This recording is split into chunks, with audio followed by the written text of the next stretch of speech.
무주택자나 1주택자가 내년 상반기 정도가 좋은 타이밍이 아닐까라고 생각을 하고 있고, 그때 타이밍을 노려야 된다라고 생각을 하고 있고, 지방을 포함한 전국이 다 마찬가지라고 생각을 합니다.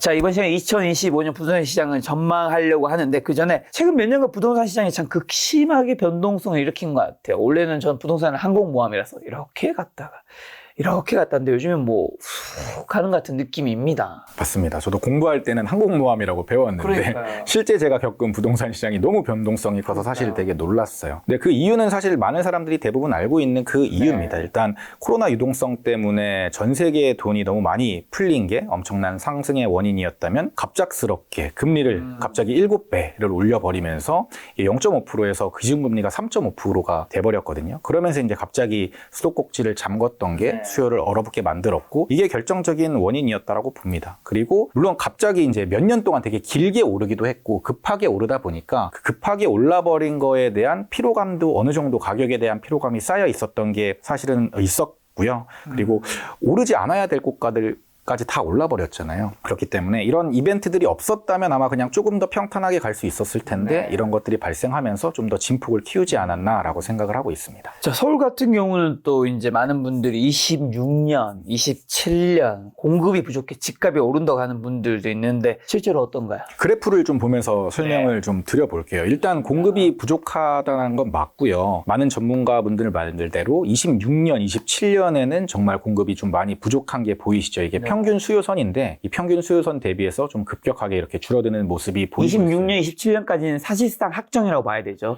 아닙니다. 근데 지금 이제 짓고 있는데 조금 더 빠르게 여기에 이제 들어갈 수 있는 물량들이 있긴 있거든요. 네. 그게 여기 미정 물량에서 사실 이쪽으로 조금 넘어오긴 할 텐데, 근데 지금 이제 막 공사비 이슈로 공사가 그렇죠. 중단되거나 이런 데들이 많아서 사실은 많지 않을 것 같아요. 그래서 제가 말씀드리려고 했던 게, 이게 다 인허가를 받아놓은 물량이거든요. 네. 그래서 인허가를 받아놓은 물량만 따지면은 사실 이게 적절하게 분배만 된다 그러면은, 어떻게 보면 어떤 일부의 전문가들이 주장하는 것처럼 그렇게 물량이 부족하지 않을 수 있다.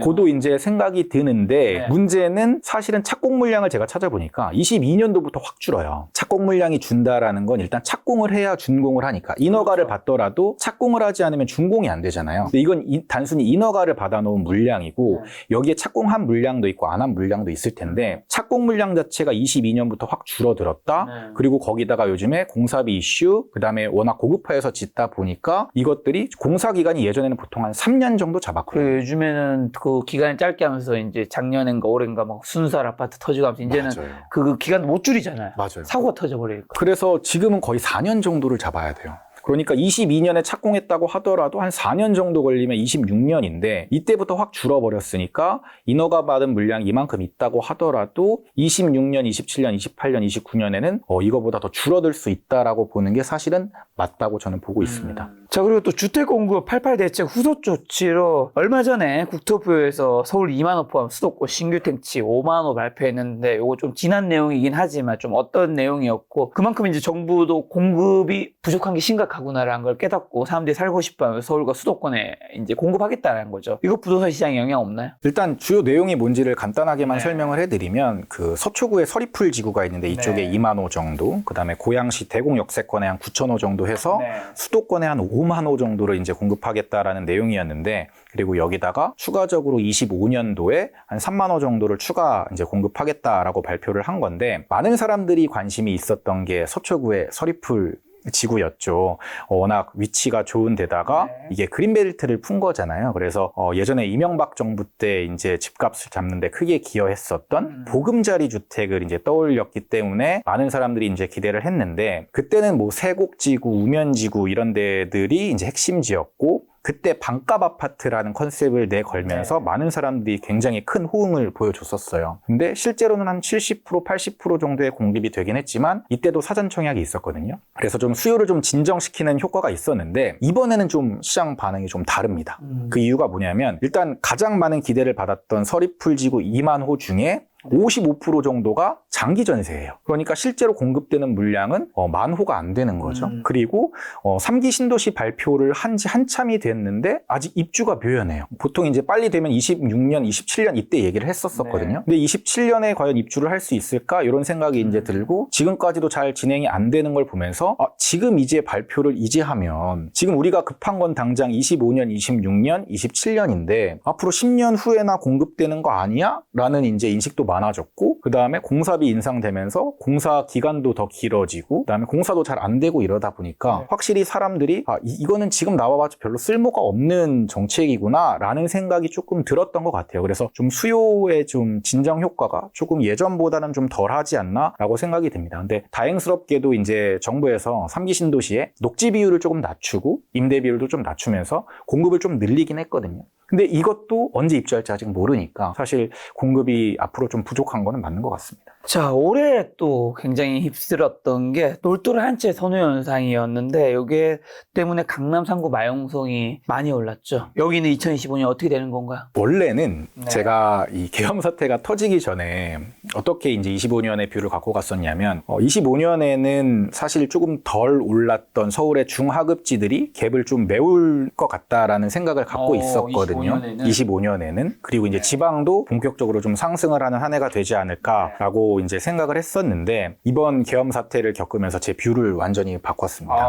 이게 시장은 일단은 당분간은 얼어있을 확률이 굉장히 높을 것 같아요. 이제 올해까지는 그냥 이렇게 갈 것 같고 25년에도 상반기 정도 이제 누가 될지 모르겠지만 대선이 치러지고 새로운 대통령이 이제 나오는 순간까지도 조금 시장이 조용하지 않을까라는 생각을 갖고 있습니다. 지난 박근혜 대통령 때도 그랬었고요. 그래서 일단은 시장이 불확실성이 좀 해소가 되어야 움직일 것 같고 근데 앞으로 들어설 정부의 색깔이 아마 민주당이 될 확률이 좀 높아졌다 보니까 현재 양극화가 조금 더 심화되지 않을까라는 생각이 있어요. 왜냐하면 현재 그 야당이 가지고 있는 기조 자체가 다주택자들을 일단은 원흉으로 보고 좀 다주택자들을 좀 억제, 좀 수요를 누르려는 그런 정책들을 많이 하고 있기 때문에 아무래도 규제를 풀지 않고 이 규제대로 계속 갈 확률이 높아졌거든요. 이렇게 가면은 똘똘한 한 채에 대한 선호도가 계속해서 높아지면서 그 수요는 계속해서 더 늘 거라고 생각을 하는 거죠. 여기다가 전 세계적으로 국제적으로 봤을 때 트럼프 2기가 이러면 주식이나 코인으로 신흥부자가 되는 사람들도 꽤 많아질 겁니다. 그렇죠. 코인의 친화적인 대통령이니까 아무래도 그럴 확률이 조금 더 높아지고 만약에 그렇게 된다면 그쪽에서 부를 쌓으신 분들이 다시 이제 부동산 시장으로 이제 이렇게 들어올 트로피성 아파트를 갖게 될 확률이 높으면서 그런 아파트들이 오히려 더 치고 나갈 수 있는 확률이 높아진 거죠. 그러면서 점점 더 양극화가 조금 더 심화되는 방향으로 가지 않을까라고 저희 뷰를 바꿨습니다. 네. 근데 야당이든 여당이든 어느 정부가 계속 끌고 가든 그 다주택자가 없어지는 방향은 거의 비슷한 거죠. 근데 사실 여당에서는 다주택자 완화 정책을 많이 냈어요. 그런데 정부에서 발표를 많이 했는데 통과가 안 됐어요. 계류 중인 거나 아예 폐기가 되거나 그랬거든요. 이제 대표적인 게 취득세나 양도세 같은 것들인데 사실은 낮춰주겠다라고 발표를 했는데 이게 아예 폐기가 돼버렸어요. 지금 아예 통과가 안 됐거든요. 그래서 사실 여당이 됐으면 조금 기대감을 가질 수 있었었는데 근데 어쨌든 총선은 끝났고 이제 국회의원 이제 다수를 차지하고 있는 야당한테 힘이 있기 때문에 그거는 사실은 기대하기가 조금 어려워진 상황이긴 합니다. 자, 시대 차에 기대할 수 있는 아파트 청약분도 굉장히 뜨거운데요. 이런 현상은 어떻게 보시고 앞으로 꼭 참여해야 되는 청약이 있을까요? 많습니다. 많은데 저는 앞으로도 청약 붐이 계속해서 이어질 거라고 보고 있고 특히 분양가 상한제 걸려 있는 지역들 같은 경우는 엄청난 경쟁률. 그렇죠. 시대 차익이 다 확보되는 거니까 거의. 이번에 아크로 리츠카운티 경쟁률 혹시 보셨나요? 못 봤습니다. 왜냐하면 저는 하지 않으니까 청약할 수가 없기 때문에 될 일이 없기 때문에. 거기 84 타입이 경쟁률이 800대 1이 넘었어요. 그러니까 전체 경쟁률은 뭐 400대 1이 넘고 정말 엄청난 경쟁률을 보여줬는데 거기가 이제 분양가 상한제 단지거든요. 이제 이렇게 청약이 계속해서 붐일 수밖에 없는 이유가 일단 공사비 인상으로 인해서 분양가가 계속 어쨌든 올라가고 있어요. 그래서 지금이라도 좀 신축을 좀 매수를 해야겠다라는 생각, 그러니까 신축 선호 현상이 계속해서 강해지고 있고 특히 주요 입지의 신축은 점점 더 귀해지고 있으면서 신축에 살고 싶네요. 그러면서 이제 똘똘한 한 채에 대한 선호도는 좀 계속해서 이제 커지고 있거든요. 그래서 만약에 무주택자라면 노려야 되는 청약을 여쭤보신다면 네. 저는 일단 대표적인 걸로 방배 6구역 재건축하는 레미안 원페를라. 아, 이름도 멋있어 보여. 레미안 원페를라가 이제 일반 분양 물량도 꽤 많아요. 1097세대 중에 482세대가 일반 분양으로 풀리는데 여기가 이제 분상제 단지라서 로또 단지가 될 확률이 높습니다. 네. 그래서 아직 분양가가 촬영 일자 기준으로는 나오지는 않았는데 그냥 여유 있게 7천 정도를 잡더라도 한 24억 정도 84 기준으로 봤을 때 그렇게 잡더라도 주변 시세가 방배그랑자이 같은 경우가 30억, 31억 요 정도 해요. 그러니까 보수적으로 봐도 한 5억에서 6억 정도의 시세 차익을 기대할 수 있는 단지이기 때문에 그리고 여긴 또 추첨제 물량도 많은 편이거든요. 네, 그래서 아무래도 많은 사람들이 도전을 할 것 같다라는 생각이 넣으실 건가요? 전 무조건 들 겁니다. 그리고 이제 말씀드릴 레미안 트리니원, 그다음에 반포의 반디크 여기도 이제 내년에 분양하거든요. 그래서 이런 단지들은 추첨제 물량이 꽤 있기 때문에 일단 여기는 선다무금을 해봐도 되는 단지 아닌가. 내가 어떻게든 이제 자금을 끌어모아서 그런 고민을 좀 해볼 수 있을 만한 단지가 아닌가라는 생각을 갖고 있습니다. 그럼 25년에 한국 부동산 시장이 찾아올 좀 주요 변화랑 투자 기회, 청약 말고는 또 뭐가 있을까요? 사실 25년, 그러니까 네. 24년 말에 진짜 뭐 전 세계 국민의 99.99%가 예상하지 못했던 변수가 대한민국에 발생을 했죠. 맞습니다. 근데 저는 이 분위기가 내년 상반기까지는 이어질 거라고 저는 생각을 하거든요. 지금 제가 이제 회사원인데 저희 회사도 인사철이에요. 인사철이니까 아무래도 좀 다들 마음이 붕 뜨고 저도 이제 좀 일이 손에 잘 안 잡히고 약간 그렇습니다. 근데 저뿐만 아니라 많이들 그러는데 왜 그러는지 생각을 해봤더니 이제 내년에 내가 부서 이동할 수도 있고 그렇죠. 고가 어떻게 받고 뭐 고가 연봉 어떻게 인상은 어떻게 되고 뭐. 맞아요. 이런 것들이 좀 불확실하니까. 그러니까 이런 게 다 불확실성 때문이라고 저는 생각을 하거든요. 네. 근데 이게 인간이 불확실성을 굉장히 싫어하기 때문에 발생하는 일이라고 생각을 해요. 맞습니다. 그리고 대한민국의 거의 지금 전 국민이 이런 불확실한 혼돈의 카오스 안에 있는 거죠. 근데 이런 상황에서 용기 있게 부동산을 매수할 수 있는 사람들이 생각보다 당연히 많지 않겠죠? 그런데 급한 매물들은 언제나 있죠. 있거든요. 뭐 개인 사정이 있든 어쨌든 맞아요. 급매물이 있기 때문에 이런 상황에서 용기 있게 매수를 하는 사람이 용자가 되는 경우가 되게 많거든요. 이제 사실 둔촌주공 입주할 때도 그때도 사실 대출이 안 나온다 뭐 이런 것도 많고 부동산 분위기가 안 좋았기 때문에 그때 84 분양가가 13억이었거든요. 그러니까 그때도 되게 용기 있게 선택하신 분들이 위너가 되었듯이 지금 얼마쯤이죠? 지금 24억 뭐 이렇게 가는데 그러니까 지금 거의 10억 넘게 올랐거든요. 10억 보신 거예요, 그분들은? 그쵸. 10억은 그냥 본 거고, 사실 뭐 이제 27억, 이제 동마다 좀 다른데, 뭐 24억에서 27억 정도까지 나오니까, 사실은 그 용자들이 그렇게 10억을 넘게 번 거거든요. 근데 물론 내년에 부동산 시장이 오를지 떨어질지 아무도 예측은 할 수 없지만, 이런 불확실성이 있는 상황에서 싸게 나온 물건을 용기 있게 매수한 사람들이 역사적으로 봤을 때도 사실은 돈을 벌 확률이 저는 높았다라고 생각을 해요. 저는 이게 꼭 비단 서울 수도권에만 국한된 얘기는 아니라고 생각을 하거든요. 지방에 거주하시는 분들한테도 저는 이게 기회가 될 수 있다라고 생각을 하는 게 이미 똘똘한 한 채 실거주하시고 있는 분들이라면 투자금에 좀 여유가 있다. 그렇다면 저라면은 조금 용기 있게 서울 수도권 시장이 조금 얼어붙어 있을 때 똘똘한 두 채 전략으로 가는 게 나쁘지 않다. 만약에 내가 좀 자금이 부족하고 아직 똘똘한 한 채 세팅이 안 돼 있다면 지방에도 충분히 좋은 아파트들이 있으니까 그런 똘똘한 한 채를 좀 용기 있게 지금 박앤세일 할 때 저는 어쩌면 이게 마지막 박앤세일이 될 수 있다고도 생각을 하기 때문에 이때 용기 있게 매수를 하실 거를 저는 추천드리고 있습니다. 자, 그러면 25년의 부동산 시장 상승 요인과 하락 요인을 한번 좀 정리해 주신다면, 왜냐하면 이 시청자분들이 이런 전문가분들이 이야기를 듣고 상승하신 분 이야기 듣고 하락하신 분 이야기 듣고 무언가 한쪽에 이제 줄을 서는 경우가 많은데 사실 그분들도 다 틀릴 수 있거든요. 맞아요. 그래서 상승과 하락 요인을 잘 좀 분석해 주시면 시청자분이 사실은 투자는 결국 개인의 몫인 책임인 거니까 정리해 주시면 좋을 것 같아요. 일단 상승 요소를 먼저 좀 정리를 해보겠습니다. 네. 일단 세 가지 정도로 말씀드릴 수 있을 것 네. 같은데 일단 첫 번째는 전 세계에 많이 여전히 유동성이 풀려 있다라는 네. 거, 그리고 두 번째는 내년에 금리 인하 가능성이 크다라는 거, 그다음에 세 번째는 공급이 부족할 수 있다라는 거예요. 일단 여전히 전 세계적으로 유동성이 많이 풀린 상태에서 잡히지 않고 있고요. 이런 현상이 트럼프 2기를 맞으면서 더욱 심화될 확률이 저는 높다라고 생각을 합니다.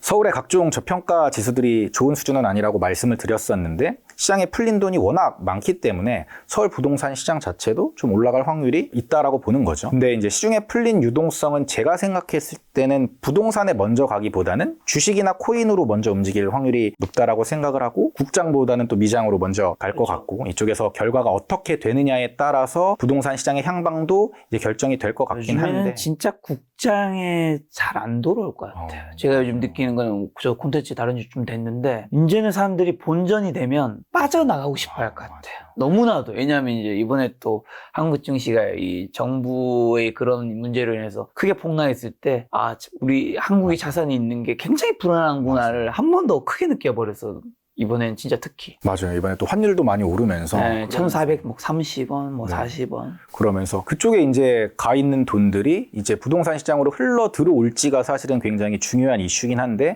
어쨌든 그쪽에 돈이 많이 이제 불어나게 되면 만약 그쪽이 떨어지는 게 아니라 오르게 되면은 부동산 시장에 이쪽으로 흘러 들어올 가능성이 저는 있어 보이고요. 근데 만약에 이제 서울 부동산 시장이 하락 요인들이 이제 있어가지고 만약에 좀 잡혔어요. 그런데 이 풀린 유동성이 잡히지 않고 계속해서 이제 유동성이 퍼져 나간다. 그러면 오히려 그때가 훨씬 더 좋은 기회. 매수의 기회가 될 수 있다라고 저는 개인적으로 이제 생각을 하는 거고 이제 금리 요소를 살펴보면은 금리는 앞으로 더 내려갈 가능성이 저는 높아 보입니다. 그렇죠. 물론 이제 금리라는 게 환율 변수도 있기 때문에 조금 더 봐야 되긴 하지만 이미 2차례 인하를 했어도 저는 내년에 더 내려갈 가능성이 높다라고 보는 게 일단 내수 경기가 너무 안 좋은 상황이에요. 그렇죠. 그래서 부동산 하나 잡겠다고 이제 금리를 인하를 늦추는 거는 정부 입장에서도 조금 위험할 수 있고 그리고 물가는 생각보다 어느 정도 좀 잡히긴 했거든요. 내수 경기가 안 좋아서 그렇지. 그리고 이제 대출 같은 경우도 말씀드렸었지만 내년에는 조금 더 대출 총량이 늘어나면서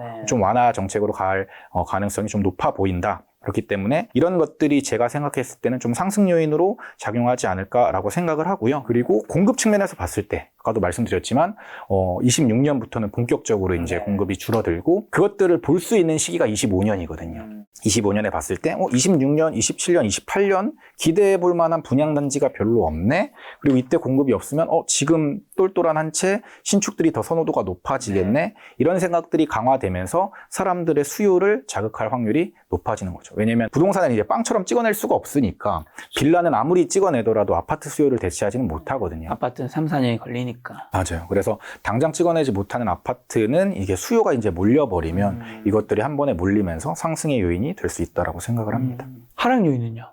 일단 하락 요인도 한 3개 정도로 정리를 할 수 있을 것 같은데 첫 번째는 내수 경기가 일단 너무 안 좋고요. 두 번째는 집값 자체가 고평가가 좀 되어 있어요. 그리고 마지막으로 이제 정부 정책에 대한 리스크가 조금 있어 보이는데 일단 제가 지금 화면에 보여드리는 거 보면은 이거 아마 단톡방에 도시는 거 좀 보셨을 것 같아요. 이게 대기업들이 이제 인력 감축하고 다 희망 팩트예요? 퇴직하고 현재 하고 있는 것들이 정리된 거죠? 예, 정리되어 있는 거를 보여주는데 이게 다 팩트인지는 사실 제가 확인을 못 하긴 했는데 어쨌든 온라인에 지금 온라인에서 있다. 계속해서 이제 이게 퍼지고 있는 것들이고 어쨌든 전반적으로 다 각 회사가 힘들어서 뭔가 해고, 구조조정, 희망퇴직 받고 있다 뭐 이런 얘기네요. 맞아요. 그리고 이제 제가 실제로 일하고 있는 저희 회사 업무도 내수 경기랑 직접적으로 관련이 있는 업무인데 얼마나 기업들이 어려운지 소상공인들이 얼마나 어려운지를 저는 지금 몸소 느끼고 맞아요. 저는 어디 회사에 다니는지 알고 있기 때문에 네, 몸소 느끼고 있기 때문에 자영업과 관련된 직종이시잖아요. 네, 맞아요. 그래서 이게 내수 경기가 안 좋다라는 게 그만큼 서민들 주머니 사정이 안 좋아진다라는 거고 그만큼 부동산을 살 수 있는 수요가 줄어든다라는 의미니까 이게 주머니가 가벼워지는 속도가 더 강할지 아니면 유동성과 금리의 힘이 더 강할지를 지켜봐야겠지만 어쨌든 내수 경기가 지금 같은 상황으로 계속 진행이 되면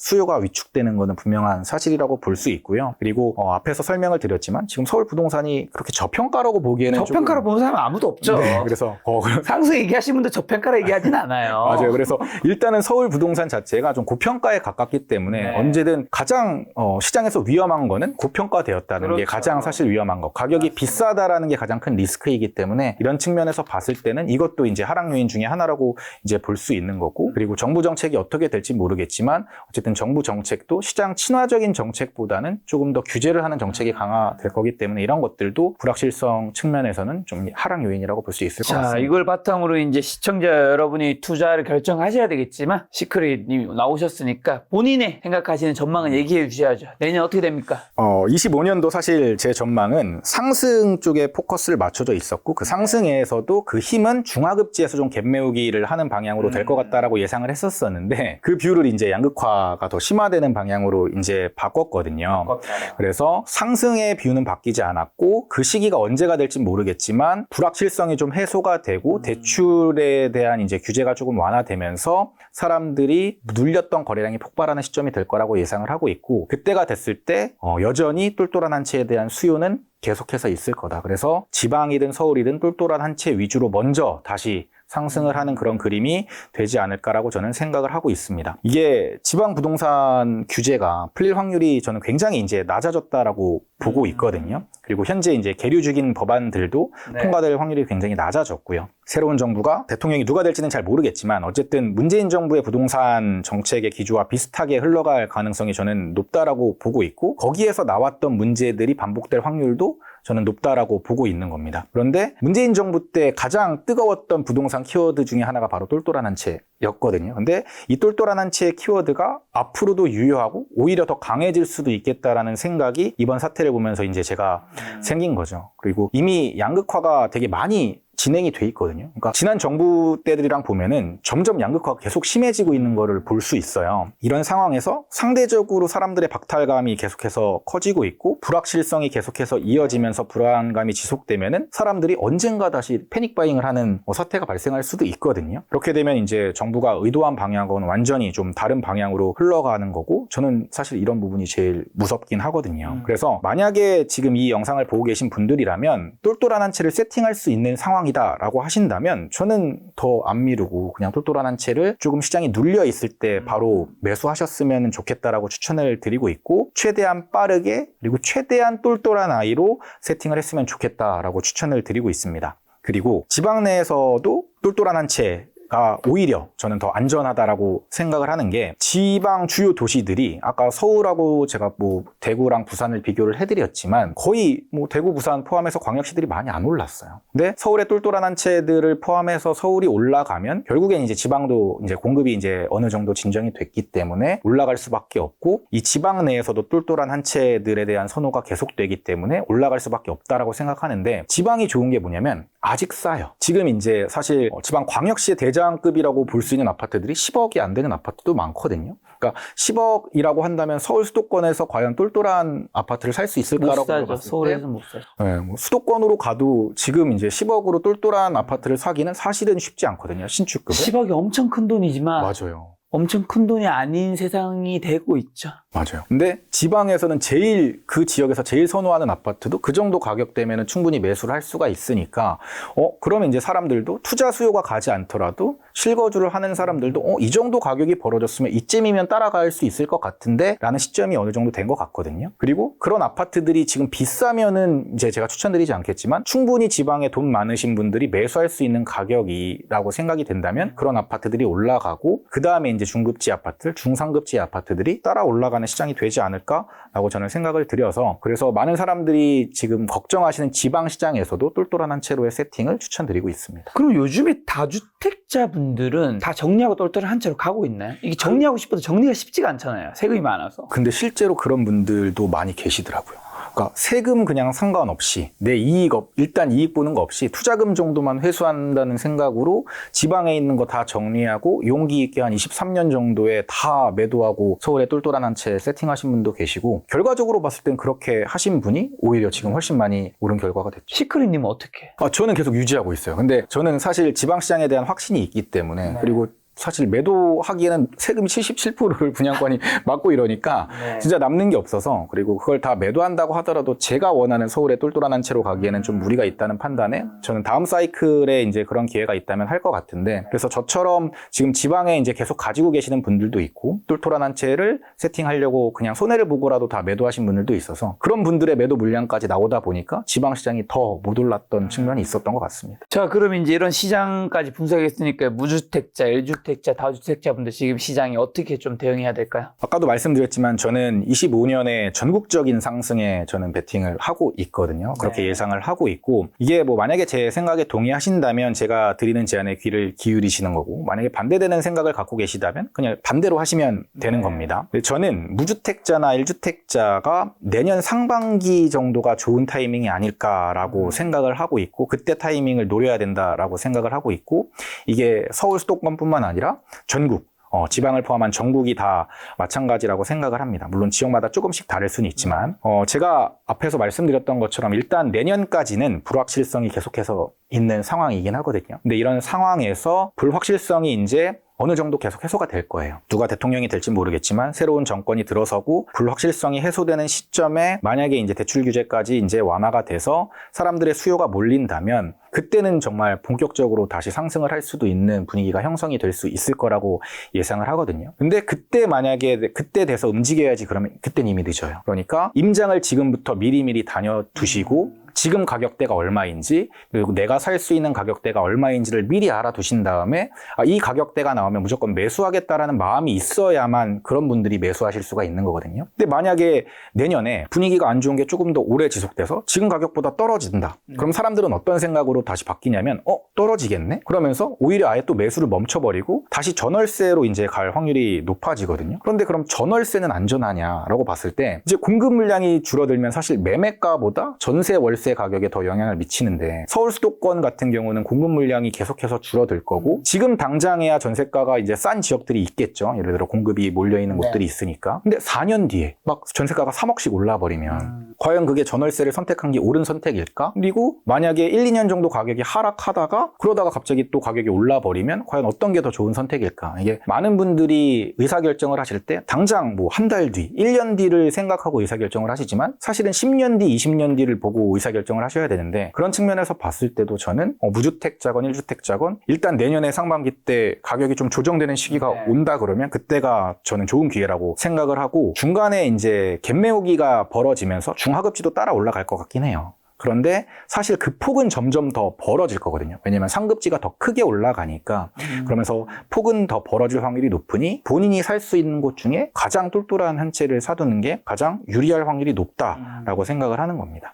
이게 무주택자에 대한 제 조언이었고 1주택자도 사실은 큰 차이는 없거든요. 그래서 1주택자 같은 경우는 내년 상반기까지 최대한 똘똘한 한 채로 갈아타실 거를 제가 추천드리고 있어요. 내년 상반기라고 말씀드리는 이유는 무주택자와 같은데 사실 1주택자는 조금 더 난이도가 높죠. 왜냐하면 내 주택이 팔려야 갈아타기를 할 수 있으니까 이게 사실 생각보다 되게 쉽지 않아요. 그리고 상급지가 올라버리면 중하급지가 그거에 따라가는 속도가 더 늦기 때문에 사실 올라가기 시작하면 이미 갈아타기는 늦었다라고 보시는 게 맞거든요. 그럼 언제 갈아타야 되냐? 사실 갈아타기 하기 제일 좋은 시점은 하락장인데 만약에 내년 초에 하락장이 나온다. 그러면은 저는 1주택자들은 그때 용기 있게 이제 매수를 하셔야 된다라고 추천을 드리는 겁니다. 근데 그때 되면은 사실 진짜 많은 기사나 유튜브나 다시 이제 또 이제 하락 분위기가 조성이 되면은 공포 분위기가 또 조성이 되면서 쉽게 매수하기가 쉽지 않을 텐데 근데 이런 분위기를 잘 극복하고 미리 공부를 한 사람만이 다시 좋은 기회를 잡을 수 있지 않을까라고 이제 생각을 하고 있습니다. 마지막으로 이제 다주택자는 조금 더 인고의 시간이 필요할 것 같아요. 조금 더 길어질 수도 있지 않을까라고 생각을 합니다. 내년에는 본격적으로 이제 좀 시장이 풀리면서 해가 뜰 줄 알았는데 계엄 사태가 이제 터지면서 다시 안개 속으로 빠져들었거든요. 근데 이미 시장에서 빠져나갈 다주택자들은 어느 정도 좀 빠져나갔고요. 근데 여전히 이제 시장에 남아있는 다주택자들이 있어요. 근데 저는 만약에 버틸 수 있다면 계속 버티라고 말씀드리고 싶고 만약에 똘똘한 한 채로 세팅이 가능하다 그러면 지금 빨리 세팅하는 것도 저는 방법이 될 수 있다라고 봅니다. 실제로 일부 투자자들이 23년에 지방에 많은 주택들을 처분하고 똘똘한 한 채 세팅하면서 그분들이 이제 위너가 됐으니까 그런 선택을 하는 것도 괜찮은 선택인데 앞으로 지방시장도 오르지 않을까라는 제 기대감이 있기 때문에 어떻게 보면은 지금 무리하게 급매 가격에 매도하고 똘똘한 한 채를 세팅하지 못하는 상황에서 그냥 무작정 매도하는 거에는 저는 반대거든요. 그래서 본인의 상황을 잘 살펴보시고 일단 보유하든지 아니면 매도 후에 똘똘한 한 채로 세팅하든지 이쪽으로 전략을 짜셨으면 좋겠습니다.